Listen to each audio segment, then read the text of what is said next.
This is the second lecture of bisection method, and in this method I will discuss about the convergence of bisection method.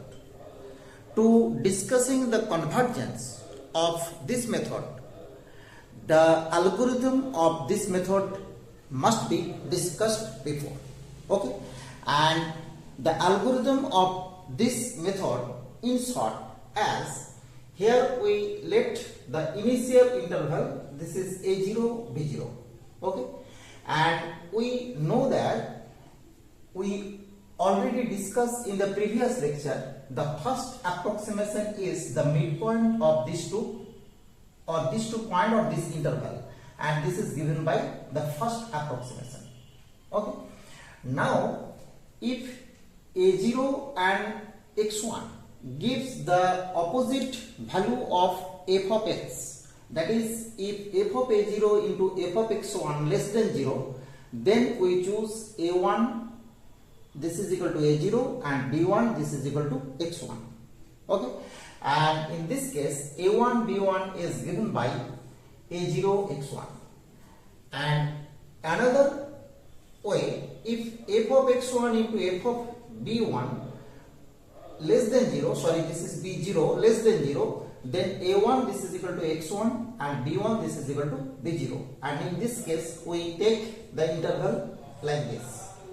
If these two lines clearly discussed on the x-axis, okay, then let the initial interval a0 b0, that is on x-axis, and x1 is this is the middle point of a0 b0.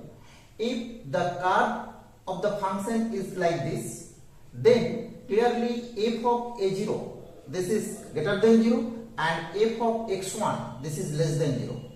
In this case a0 and x1 are taken to be a1 b1.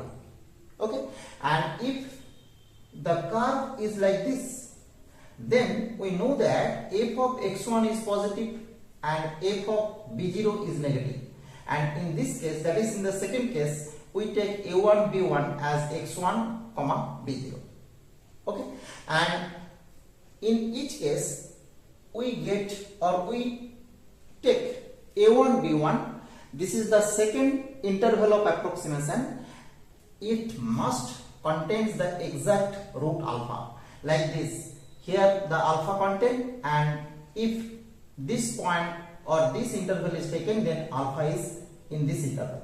Okay, now the length of the second interval of approximation is given by b1 minus a1, this is equal to half into b0 minus a0. It is clearly find out by this is a0 plus b0 by 2 minus either a0 or b0, and this is the mod value. Okay, so the length of the curve is given by this, and in general, let after the nth step we get the interval of approximation a and bn. Okay, and a and bn, this interval must contains the exact root alpha, and after this interval then we get the n plus 1th approximation as xn plus 1, this is equal to an plus bn by 2, and by similar argument as above we get the interval an plus 1 bn plus 1, and this interval also contains the exact root alpha. Also here the length of the interval is similar as above. This is bn plus 1 minus n plus 1, this is equal to half into bn minus 1 n, and if we use the above result we get this is equal to 1 by 2 to the power n plus 1 into b0 minus a0. So the length of the n plus 1th interval of approximation is equal to 1 by 2 to the power n plus 1 into b0 minus a0. Okay, now we try to find the distance between or difference between xn plus 1 minus xn. Okay, here xn plus 1 is the n plus 1th approximation, and xn is the nth approximation of the exact root alpha, and we already get xn plus 1 means this an plus bn by 2.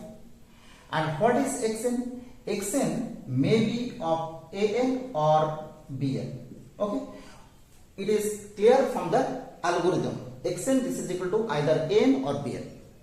Now the difference is given by clearly mod of bn minus an by 2, and this is obviously equal to 1 by 2 to the power n plus 1 into b0 minus a0. Now to discuss about the convergence, we must have to find out the error in the general approximation. Let epsilon n plus 1, epsilon n plus 1 is the error at the n plus 1th approximation. And what is the definition of error? This is defined by mod of xn plus 1 minus alpha, because this is the n plus 1th approximation and this is exact root. Since alpha is lies between in each of the interval like this, okay, so we write alpha belongs to a n plus 1 comma b n plus 1. So we must have to write this is less equal to b n plus 1 minus a n plus 1, and clearly it can be written as less equal to 1 by 2 to the power n plus 1 into b0 minus a0. Okay, we cannot give here mod because b0 minus a0 is positive. So we get a sequence 1 by 2 to the power n plus 1, and clearly 1 by 2 to the power n plus 1, this is tends to 0 as n tends to infinity. Okay, so we can write this is tends to 0 as n tends to infinity. Hence we say that as n tends to infinity, the error epsilon n plus 1 tends to 0.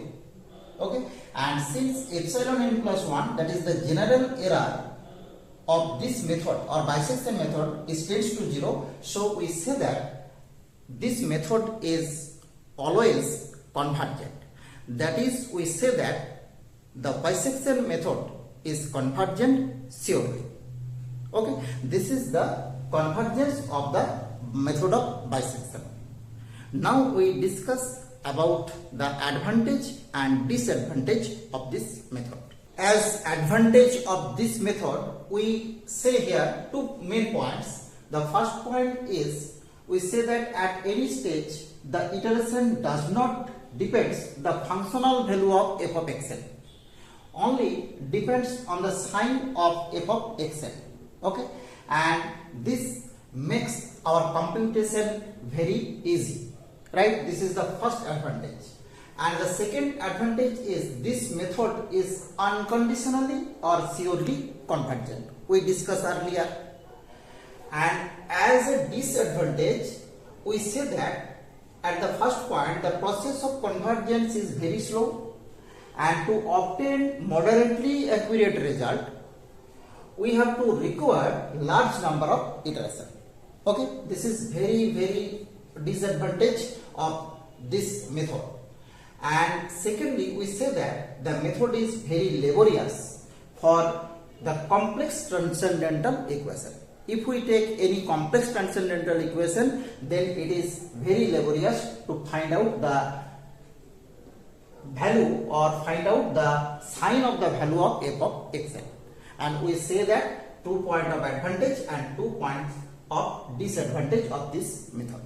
Okay, this is the today's class. Thank you for watching.